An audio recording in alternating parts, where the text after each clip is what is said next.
Why do intelligent and capable people struggle to stay focused? Why can't they just enjoy the process and achieve the mastery?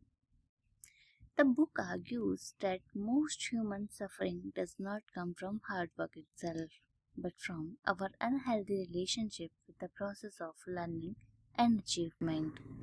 Why do we feel frustrated, distracted, and unfulfilled? Modern humans are obsessed with outcomes. We constantly think, when will I succeed? How long will this take? Why am I not there yet? What if I fail? As a result, we become addicted to results. We resist the process. We create psychological sufferings, and our modern psychology calls this the arrival fallacy, the false belief that happiness will arrive only after achieving a future goal. Research in positive psychology repeatedly shows that humans quickly adapt to achievements and then seek another target. So the problem is not the goal, the problem is our relationship with the goal. If chasing outcomes creates suffering, then a deeper question arises. What if mastery has never been about the destination? What will be the solution? The practicing mind. Yes, Stirner proposes a radical solution. Fall in love with practice itself. Instead of asking, how fast can I finish? Ask, how deeply can I engage? So, Principle 1, Process over Product. Mastery occurs when attention says, in the present. Performance becomes secondary, learning becomes primary. This is why musicians practice scales, athletes practice fundamentals, monks practice meditation, craftsmen practice repetition. The masters don't merely tolerate practice, they just enjoy practice. Principle 2, Attention is a trainable skill. This book argues focus is not a personality trait, it's a skill. Every time attention wanders and you gently bring it back, you strengthen mental discipline. Neuroscience connection is this aligns with modern neuroscience, finding on neuroplasticity, attentional control, cognitive training. Repeated attention literally rewires our brain. Principle 3, which is detach from outcomes. Yes, most people believe better performance comes from greater pressure. Stern argues the opposite. Peak performance emerges when attachment decreases, presence increases, and anxiety disappears.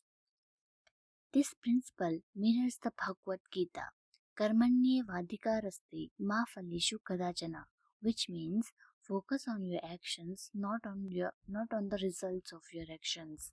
Similarly, Jain philosophy teaches us when walking, walk, when eating, eat. Presence itself becomes mastery. But why should we live this way? What changes when we stop judging outcomes? Why we need the practicing mind today? See, we live in the age of social media comparison, instant gratification, dopamine addiction, productivity anxiety, and constant distraction. The modern mind has forgotten how to wait, practice, focus, and enjoy repetition. The practicing mind teaches us that the quality of our attention determines the quality of our life. Without this understanding, success creates stress, achievements creates emptiness, and the goals creates anxiety. With this understanding, effort becomes enjoyable, discipline becomes peaceful, and learning becomes meaningful. What happens when you develop a practicing mind? There are some psychological benefits. First, reduced anxiety, less overthinking, greater emotional control, increased patience, reduced perfectionism. Second is cognitive benefits, improved focus, better concentrations, enhanced learning ability, increased creativity, greater mental clarity.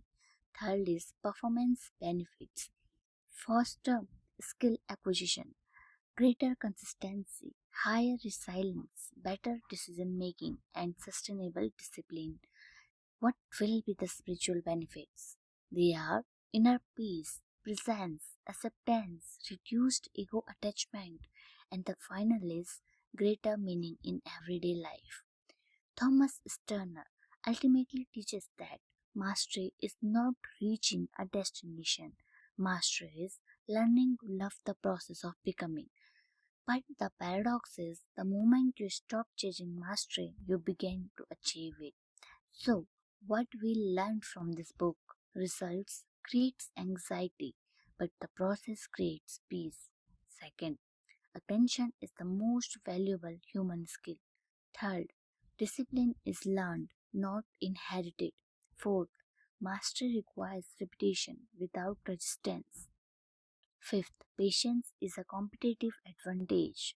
Sixth, happiness exists in the process, not the destination. Seventh, presence improves performance. Eighth, progress is more important than perfection. Ninth, the mind can be trained like a muscle. Tenth, the journey was always the destination. So, the quality of our life is not determined by what we achieve, it is determined by how consciously we practice becoming who we wish to be. So, I hope you got it.